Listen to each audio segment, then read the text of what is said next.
Most people get this backwards. They think their partner is supposed to make them happy, or they think they're supposed to make their partner happy.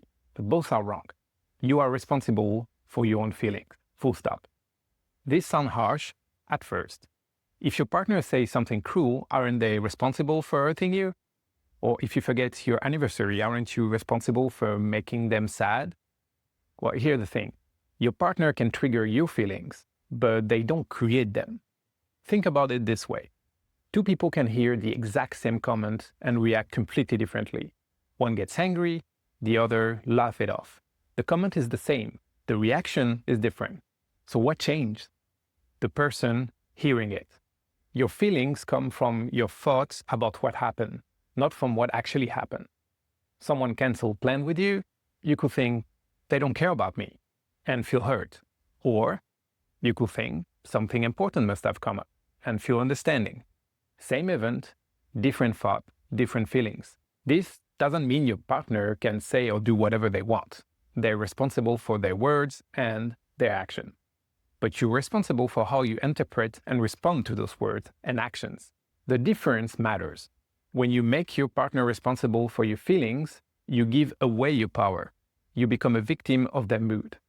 If they're having a bad day, you have to have a bad day too. If they're not giving you enough attention, you have to feel unloved. That's exhausting for both of you. Your partner becomes responsible not just for their own emotional state, but for yours too. They have to walk on eggshells. They can't have their own bad days without ruining yours. But wait a minute.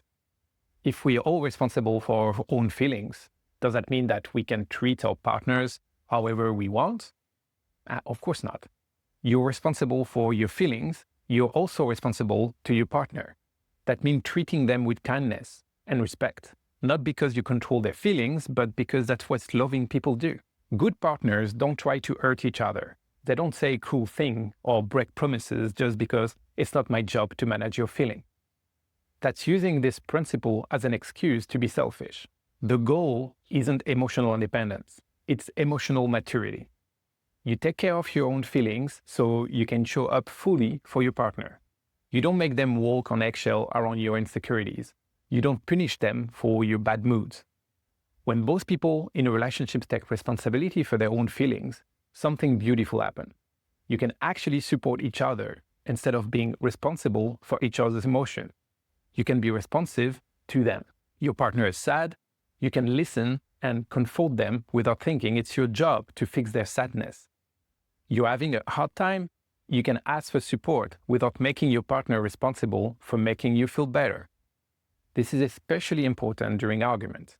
When you think your partner is responsible for your anger, every disagreement becomes about them attacking you. When you know you're responsible for your own anger, you can focus on the actual issue. I learned this the hard way in my own relationships. I used to think love meant never making your partner feel bad. So I avoided difficult conversations, I hid my real opinions, I tried to be what I thought they wanted me to be. Well, it didn't work. Trying to manage someone else's feelings is impossible and exhausting. I was always on edge, always monitoring their mood, always wondering if I'd say the wrong thing. The shift happened when I realized that I could care about my partner's feeling without being responsible for them. I could be kind and considerate while still being honest. I could support them through difficult emotions without thinking I'd caused them or needed to fix them. This doesn't mean being cold or uncaring. It means being truly supportive instead of codependent. It means loving your partner enough to let them have their own emotional experience. Some people resist this idea because it seems to let bad partners off the hook. So, abusers aren't responsible for the pain they cause? Of course they are. Abuse is about actions, not feelings.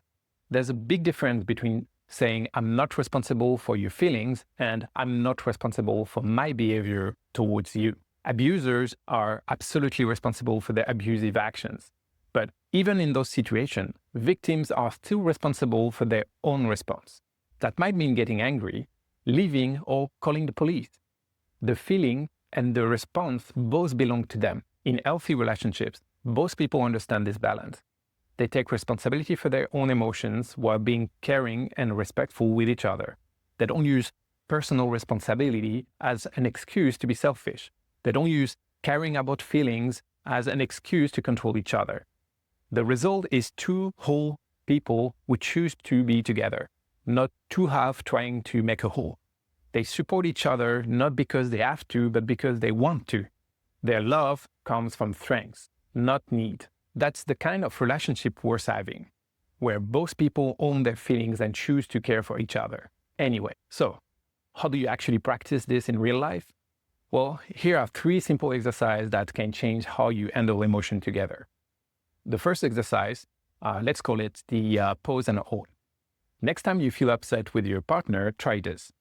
Before you say anything, pause. Ask yourself, what am I thinking right now that's creating this feeling?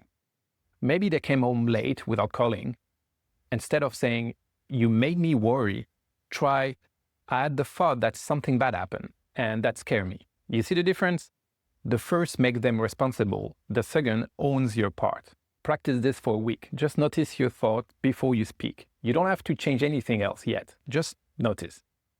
The second exercise, we can call it the feeling weather report. Start sharing your emotions like weather reports. Instead of, you're making me anxious, try, I'm feeling anxious right now. Instead of, you always make me feel ignored, try, I'm having those ignored feeling again. This simple change in language helps both of you remember who owns what. Your partner can respond to your feelings without feeling blame for causing them. Okay, so the final one, let's call it the support question. When your partner shares a difficult emotion, ask this question. How can I support you with this feeling? Not, how can I fix this? Not, what did I do wrong? Just, how can I support you? This question assumes they own their feelings. It also shows you want to help. Sometimes they'll want advice, sometimes just listening, sometimes a hug. Let them tell you.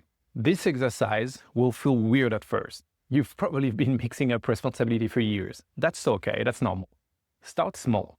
Pick one exercise and try it for a week. Don't expect perfection, just notice when you slip back into old patterns and gently correct courses. The goal isn't to never affect each other's emotion. The goal is to be clear about what belongs to who. When you get that right, you can actually help each other better. Remember, you're not responsible for your partner's feelings, but you are responsible to them. That means being kind, honest, and supportive while they handle their own emotions. That's how you build a relationship where both people feel free to be themselves. All right, taking responsibility for your own feelings isn't easy, but it's one of the most important skills you can learn from your relationship. If this video helped you see emotion differently, hit the like button. It tells YouTube to show this to other people who might need to hear it. And subscribe if you want more straight talk about relationships.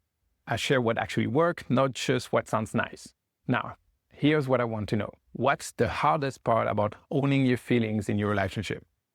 Drop a comment and let me know. Maybe you struggle with not blaming your partner. Maybe you feel guilty when they're upset. Maybe you're tired of walking on eggshell. Whatever it is, share it below. Your comment might help someone else realize they're not alone in this. Plus, comment help the algorithm show this video to more couples who need it. Thanks for watching. I'll see you in the next one. Cheers.